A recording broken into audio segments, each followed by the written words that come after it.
Wow, look at the size of chicken, and they marinate it very well.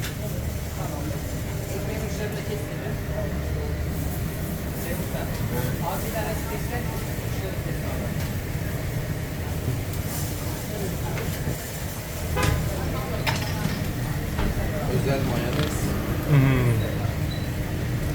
Yes, this is a mayonnaise, some mayo. Look at the scale.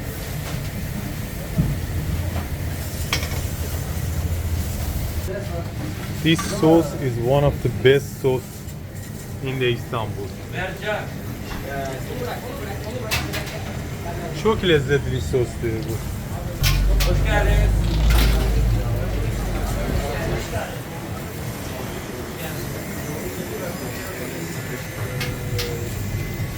Guys, this delicious sauce has 25 different spices.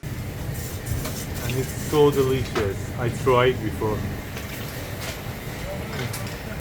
İkisine kaçar yapsana.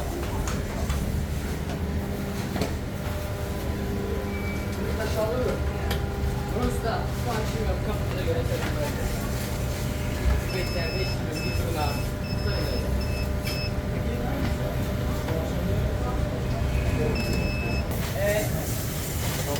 They call this bread lavash.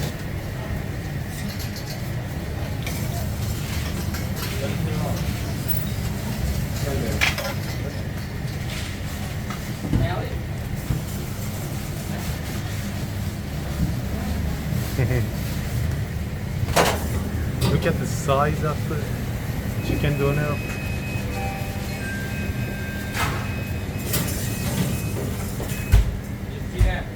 Kamera böyle yanı şey giriyor. Kamera adam kalacağım. Kamera teknolojisi yapmayacağım diye istiyorum. Burada oturun abi yapsın ne asıl karşısında. Ne başarılı şey yapıyor.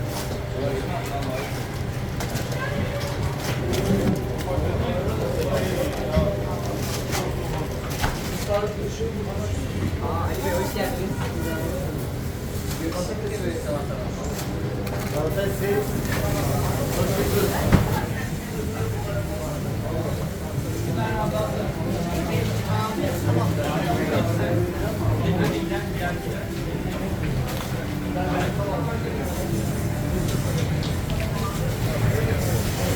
tane de bayan başa. Bu birinci çok.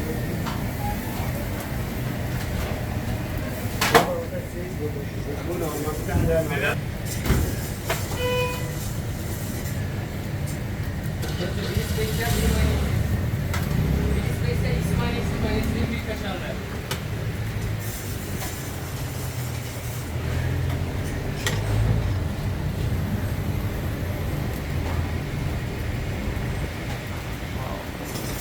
The middle one has a cheese.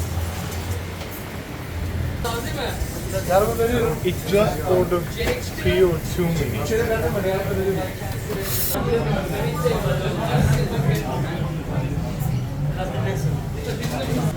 Hello guys, this is our dish.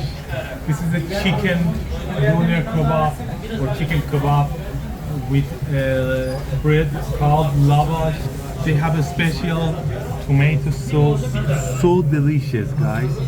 They put some French fries with pickles, with mayo, with this special sauce, with huge portion chicken, and all in the one sandwich. Oh guys, this is so delicious. If you like spice and hot, you must try this. These are best side dish for this chicken doner. Okay, we want to test it, guys. Guys, they have the biggest chicken shawarma in Istanbul. I think in the whole Turkey or whole world. It's almost 400 kilograms per day. Wow, smells so good. This is.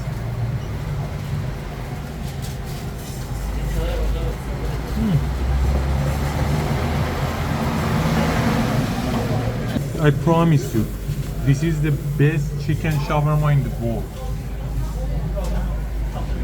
Guys, just come here to taste it. It's so good, so delicious.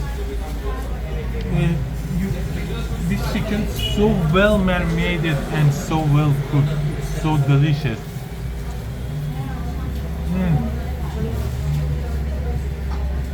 I love it. I love it, guys.